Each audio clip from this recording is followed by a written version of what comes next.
Hi, I'm Dr. Bertice Berry, and I want to tell you a story. So, I skipped kindergarten and went right into the first grade. Now, was I smarter than everybody else? It's possible.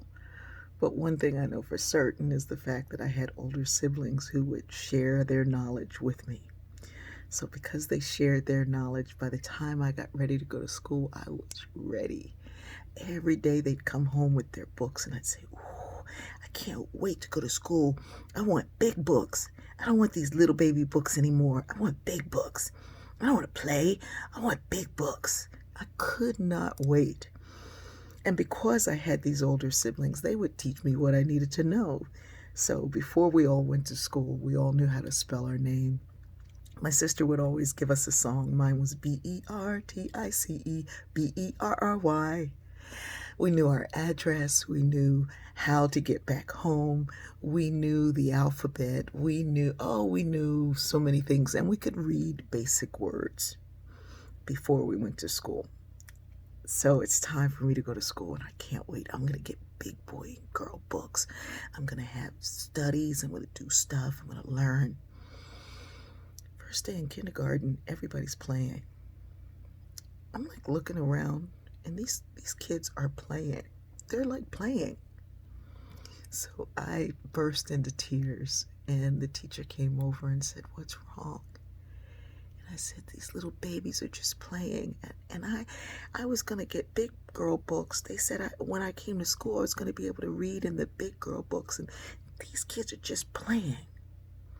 The teacher said, "Oh, so what do you want to do?" I said, "I want to read. I want to learn." She smiled at me, and she began to ask questions. She said, "Do you know how to spell your name?" And I sang my song. She said, "Do you know your address?" And I gave her my address. And she said, "Can you read?" And she gave me a little book, and I began to read it. And she said, "Oh, how old are you?" And she checked all those things. So she took me to the principal's office, Miss Moses at George Gray Elementary School in Wilmington, Delaware. And Miss Moses was this beautiful woman with a short afro, and she was proud and she was amazing. And she told Miss Moses about me and that I was crying because I didn't want to be in kindergarten. I wanted to be in the first grade because the little babies were just playing. And they both laughed. I'm thinking, this is not funny. School is serious. So Miss Moses sits me down and she asked me all the questions that my teacher had asked. And then she gave me some more questions and she gave me some more things to read. And I was able to do all of those things. And Miss Moses smiled and she put her hand under my chin and she looked me in the face and said, "Stay smart." She told the teacher to take me down to the first grade class and to explain everything to the teacher. I'm so grateful for her. One of the lessons that I took away from that for the rest of my life was that you can skip if you know the foundation. You can move ahead if you know the foundation. You cannot build knowledge without the foundation. You need a theoretical perspective. You need the undergirding wisdom that was there before. You need to know. Some of you want to skip ahead into things like, well, we're all the human race and color doesn't matter. And let's skip ahead of the history of racism and jump right into just kumbaya, my lord. And that would be beautiful. But you do need to know the foundation. We're going somewhere.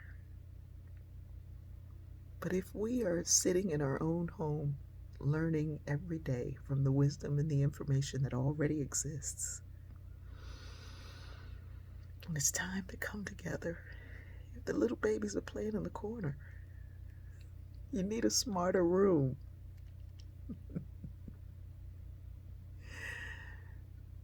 But you also need the foundation.